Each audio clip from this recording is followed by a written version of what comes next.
Welcome to Raising OKC Kids, Conversations with Metro Family in Oklahoma City. I'm Erin Page, and today I'm joined by Sarah Soell, Executive Director of Down Syndrome Association of Central Oklahoma, whose mission is to raise awareness and provide resources, as well as promote acceptance and inclusion for people with Down syndrome. Welcome, Sarah. Thanks for being here. Yeah, thanks for having me. We're so excited to be on your podcast today. Well, we always love opportunities to work with you guys, so I'm thrilled to have you here too.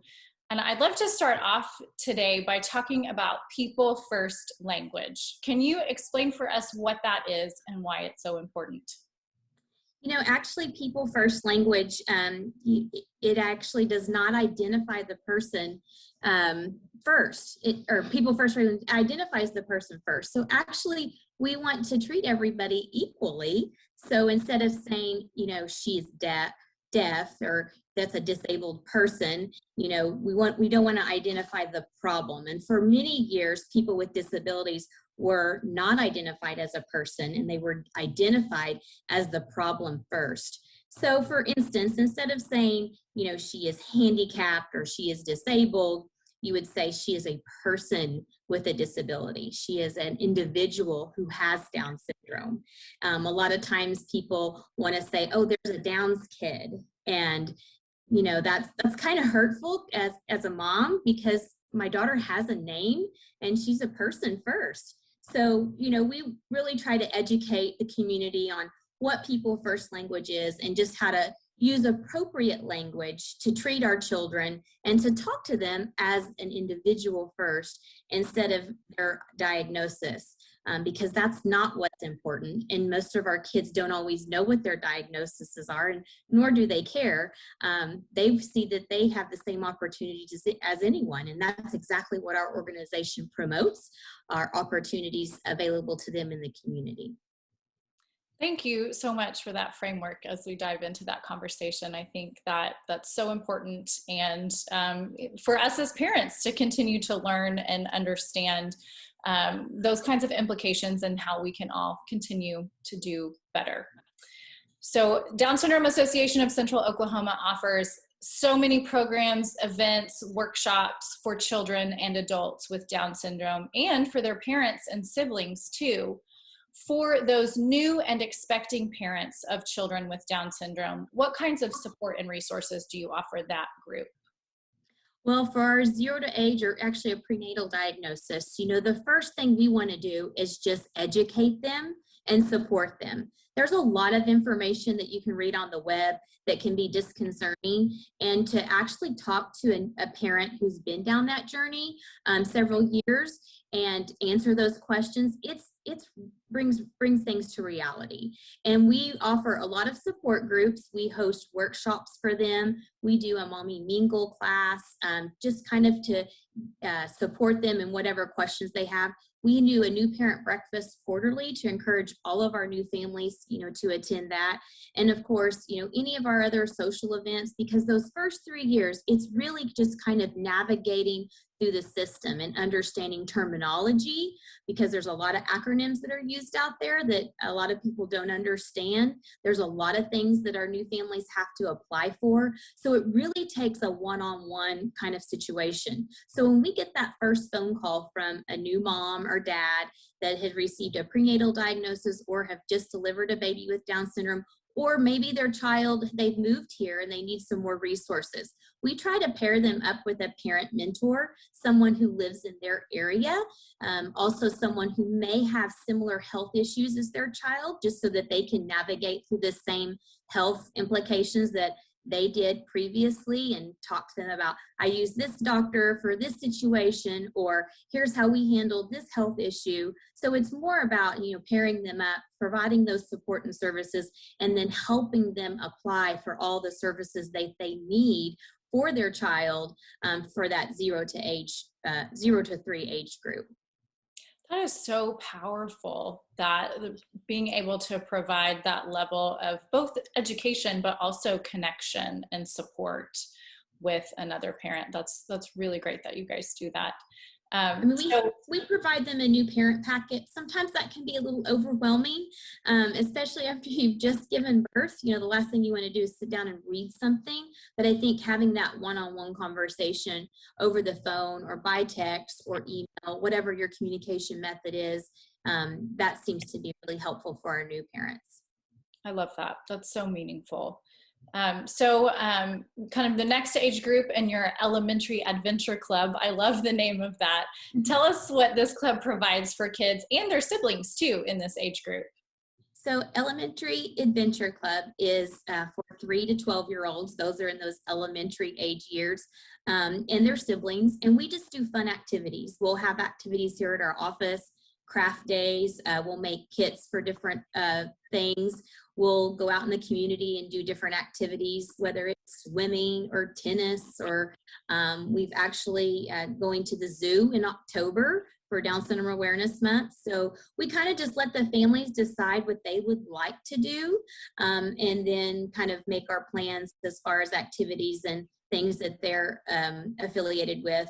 And of course, we're always looking for new adventures for them to do in the community. And hopefully with this group, they'll be doing some volunteering as well for some future things in the spring as things get a little bit safer. That's so great.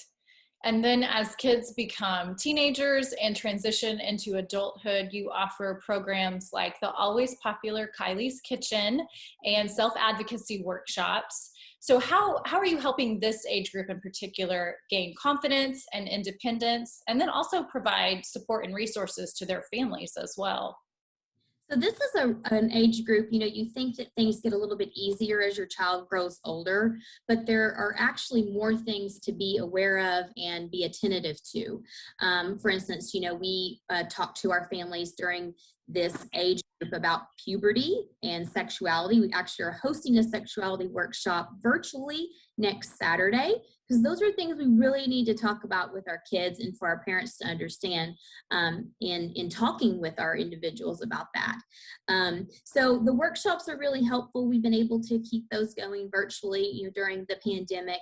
But really with this age group, it's like you said, it's like building confidence and helping them hone in on their independency skills, but finding out at this age what it is they really like to do, what it is do they want to be when they grow up, and how can we implement programs and services to train them in order to be successful. So for instance, I'll give you an example. My daughter wants to become a baker. She's 15. So she's really active in the 4-H program in Cleveland County. And so we do a lot of baking and cooking through that.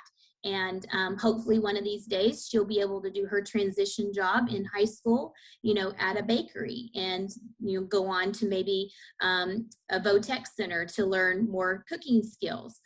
So it's just things like that. It's just instilling in them, what is it that you want to do? And I think our workshops help frame that and help them, also learn some independency, and not so much like bathing, washing.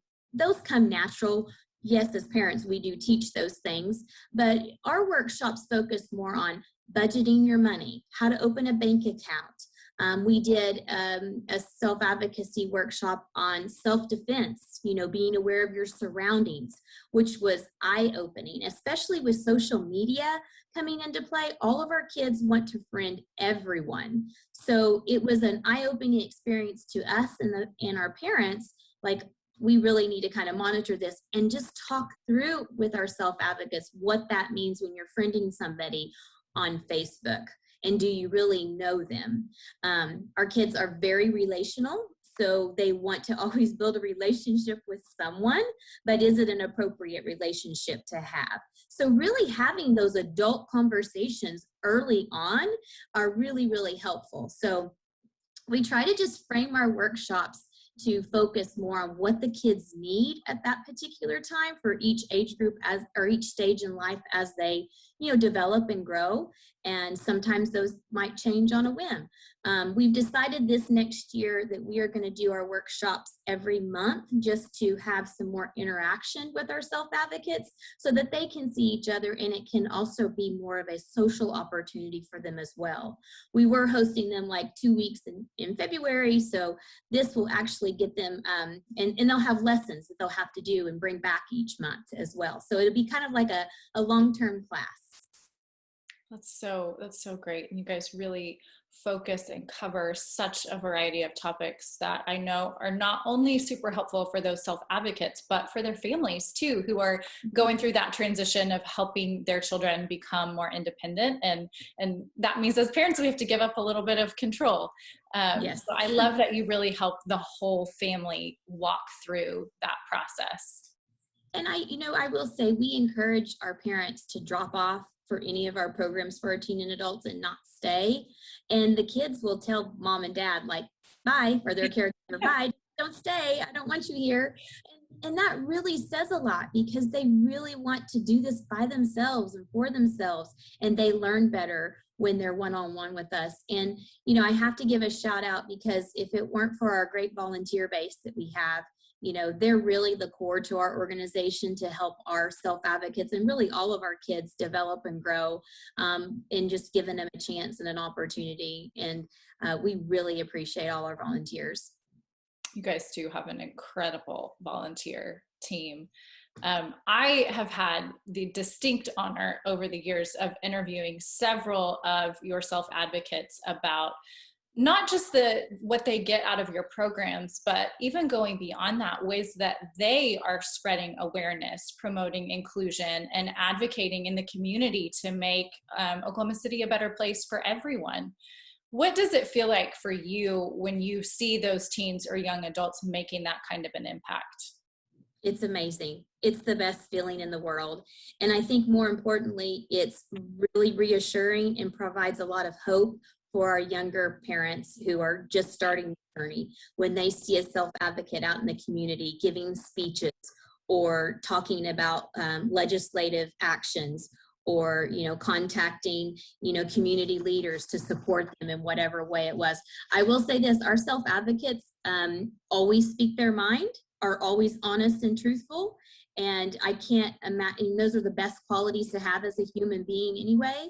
And they eloquently talk about having Down syndrome and what that means, and sharing their stories of how they were treated, but how they overcame those issues and where they are today. And it's just an amazing experience to see them flourish and strive for new goals. Here's the thing with adults with Down syndrome: they achieve one goal and they're on to the next one, and that's what's so encouraging. And I'll tell you, and very inspirational. And, working here, and the staff will tell you the same thing. We are so inspired by our self-advocates because they are so determined. They are the best workers. They don't like to call in sick.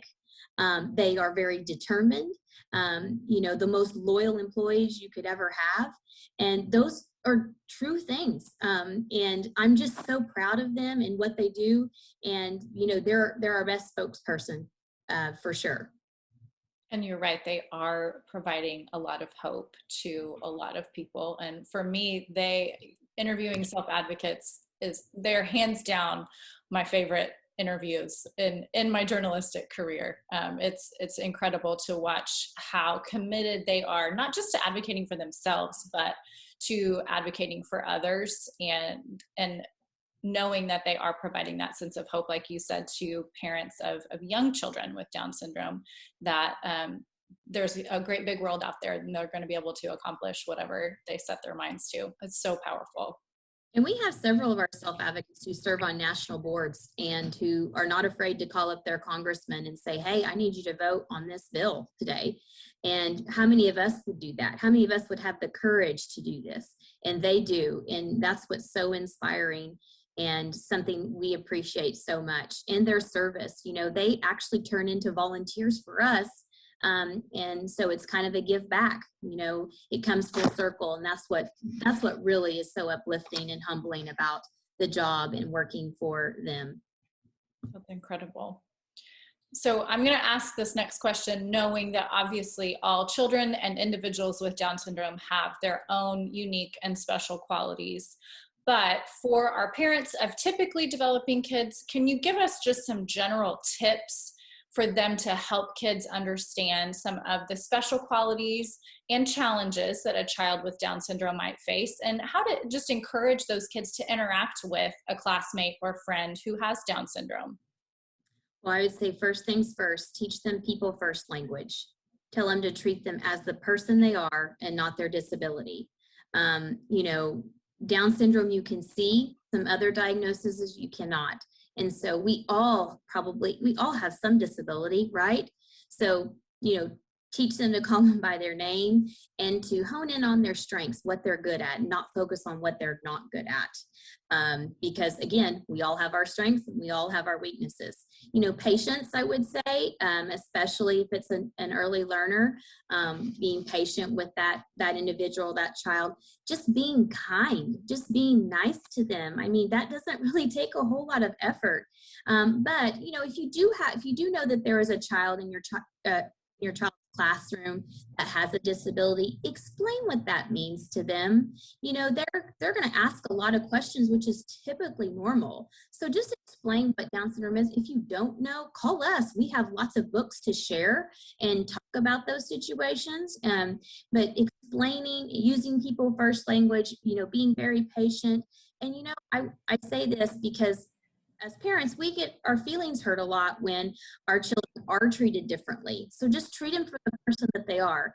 And, you know, speak with your actions. If you're going to invite them to the birthday party, say that you're going to invite them, then invite them to the birthday party. Our kids get excluded from activities all the time because parents are afraid, well, they might not be able to, you know, swim with us at this birthday party.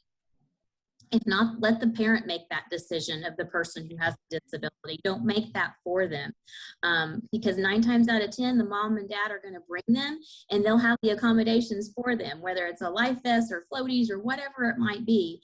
But, you know, I would just say, you know, do what you say you're going to do, and not just kindly invite them, but, you know, speak with your actions. And, you know, don't treat them like a victim. They're not a victim. And my daughter doesn't suffer from Down syndrome. It's just a condition that she has.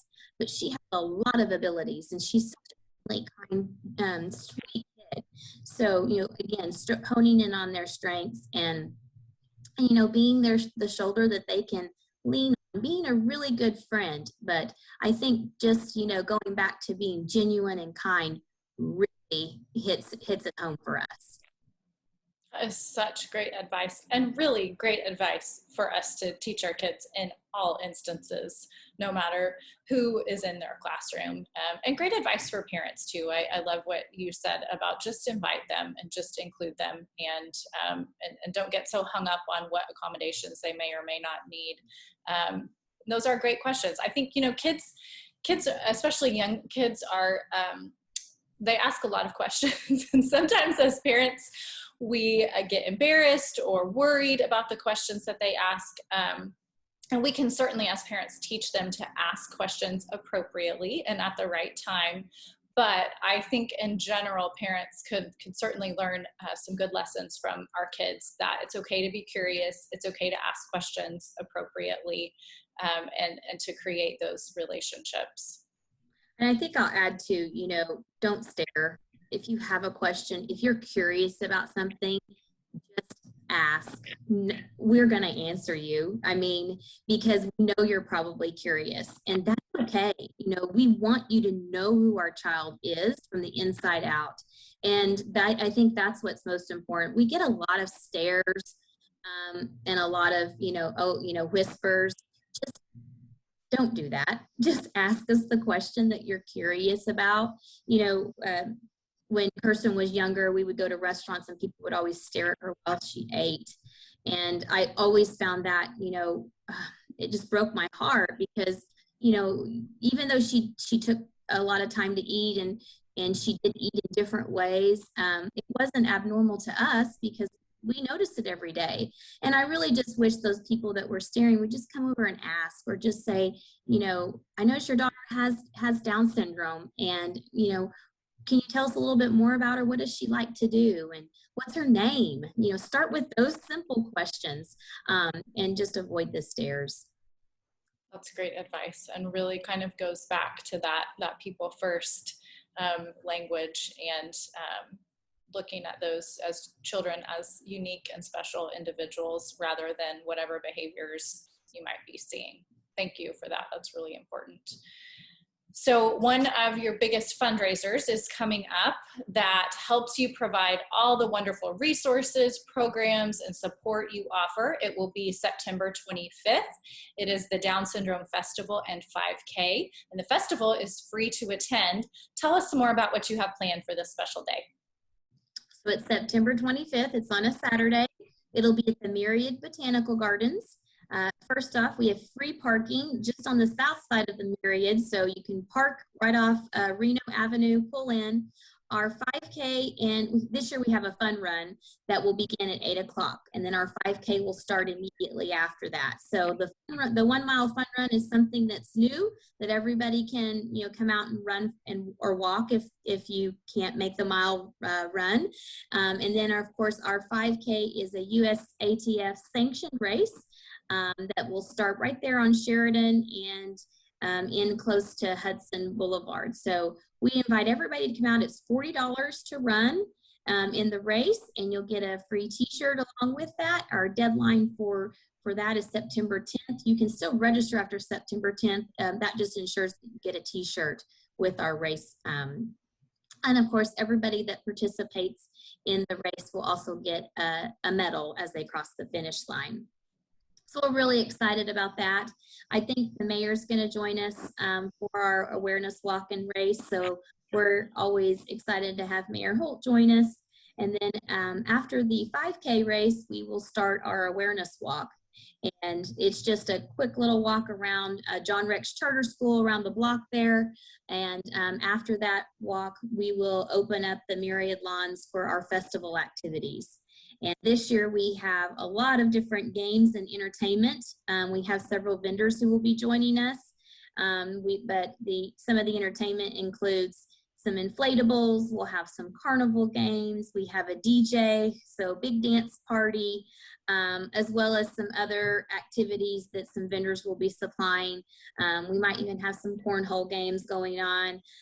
We are selling raffles. We have quite a few raffles, and you can see all of those raffle items on our website, which is dsfestivaland5k.com.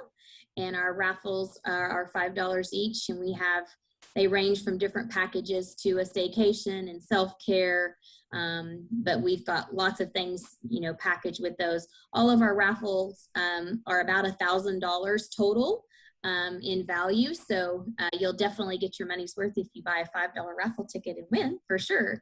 And we're just really excited that we get to have the event. Last year we had to have a car parade in lieu of our awareness walk, so we're looking forward to seeing all of our families come out as safely as possible, to those that feel that they can, and participate in our awareness walk and 5K. We will be corralling our 5K runners, so we'll do those in segments just to keep social distancing guidelines as the city permit has asked us to do.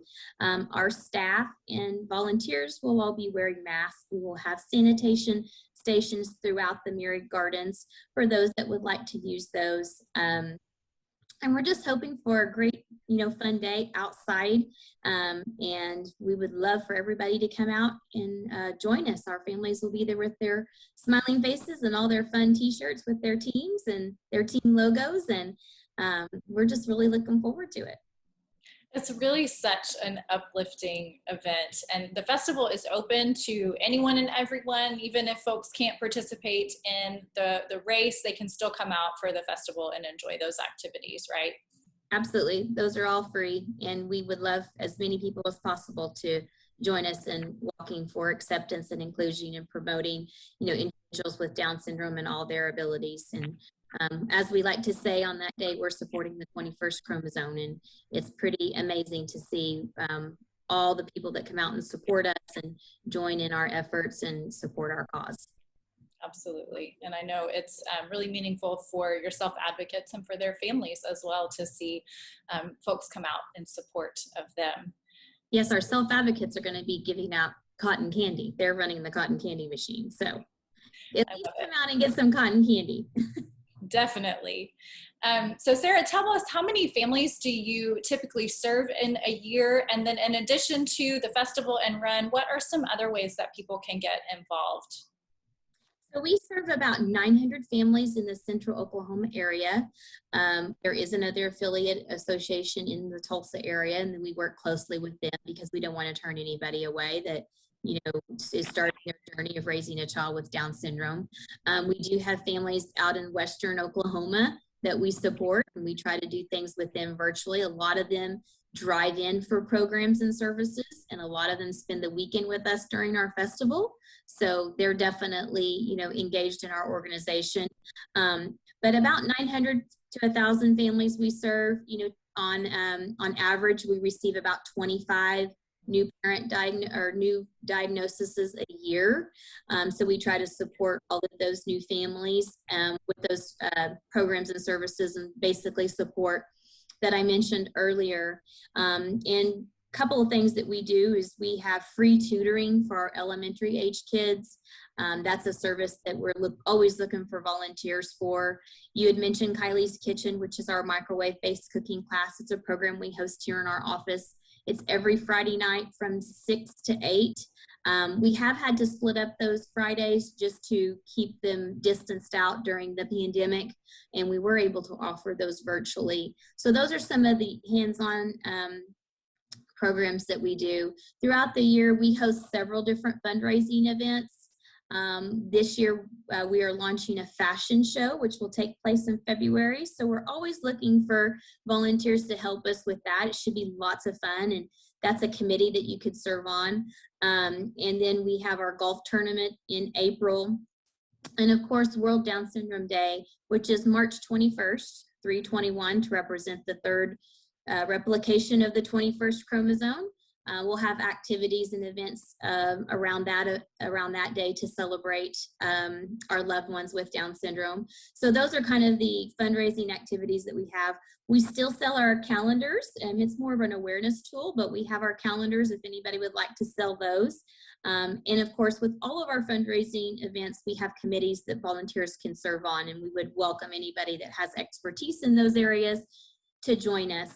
And then throughout the year, we do some social events. In the fall, we'll host a kind of a Halloween fall party for our self-advocates, and we typically hold a holiday gathering in December.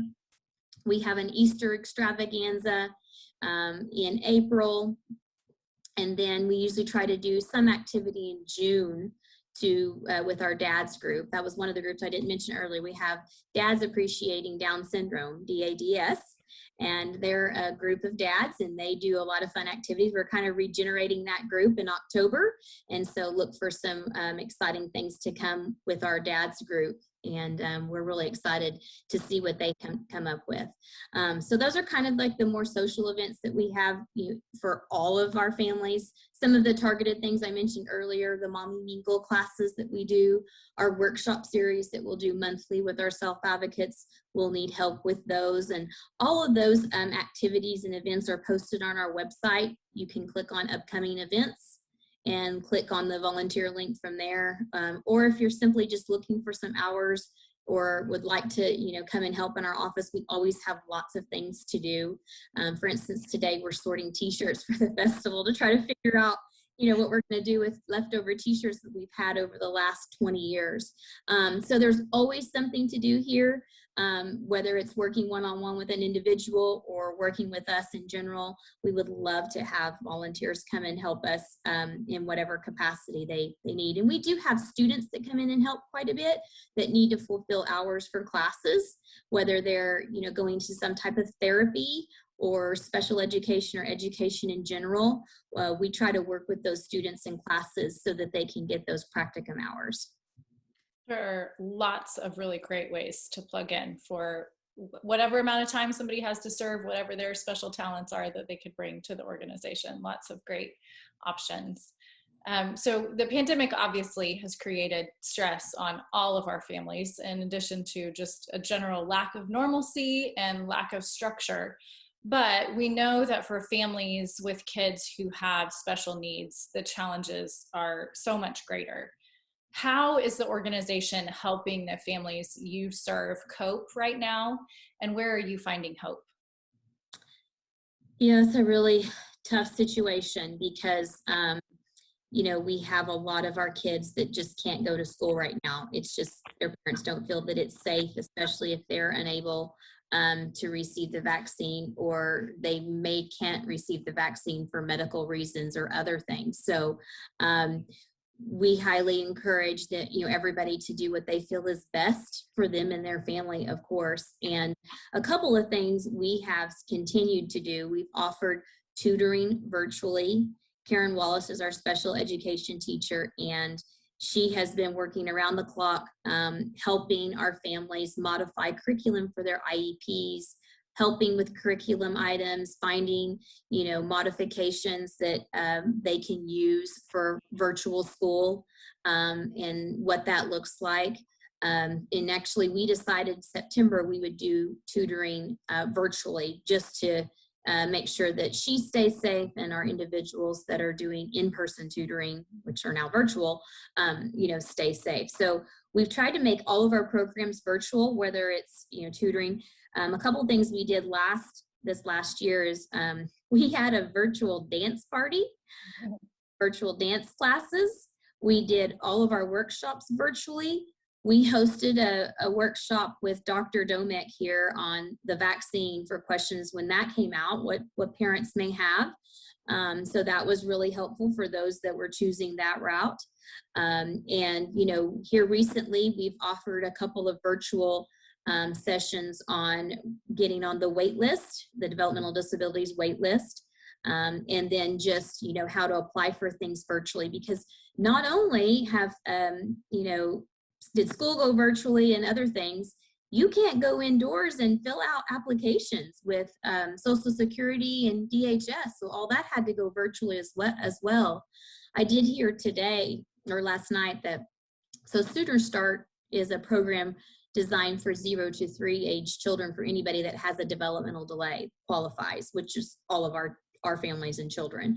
And they were trying to do virtual therapy. And I heard yesterday that they're actually starting in person now. So that's great for those families that have newborns that were not receiving those in-person services. And that was, efforts from our area of advocating that, in-person would be great for those families that are choosing that. But we had teen hangouts. Remember, I mentioned our kids are very relational. So we decided to just have a Zoom meeting where they all could just chat and talk and just connect.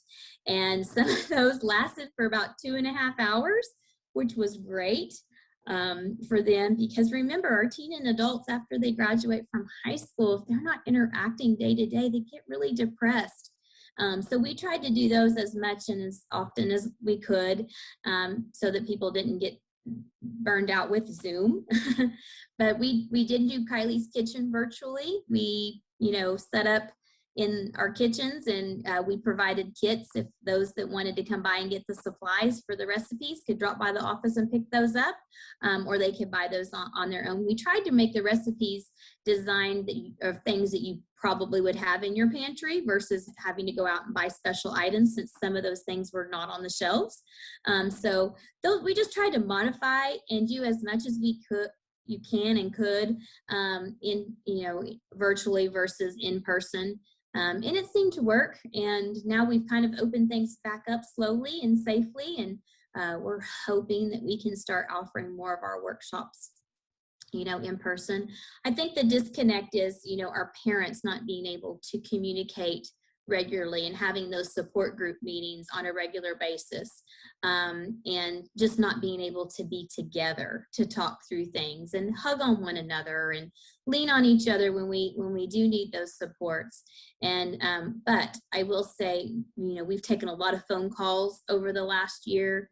There have been a lot of challenges that I never thought we would face as an organization financially, but we've been able to pretty much overcome some of those. We're hoping, this year is a different financial aspect for us, but who knows what the future holds. We're doing okay as far as our festival goes, but you never know when things might, take a turn for the south.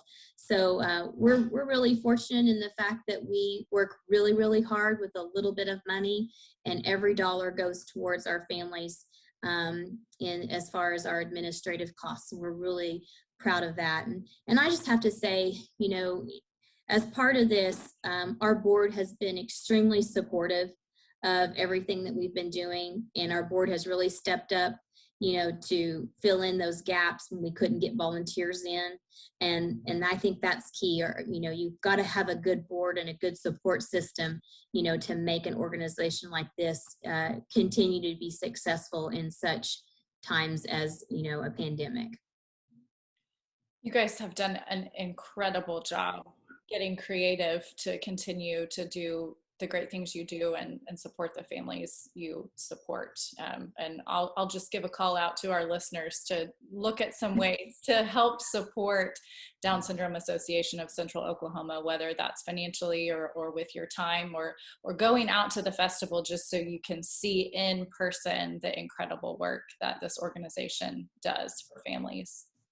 I promise you come and drink the Kool-Aid, as we say in our office, and you'll want more Kool-Aid, because our kids are amazing. You can't say no to them.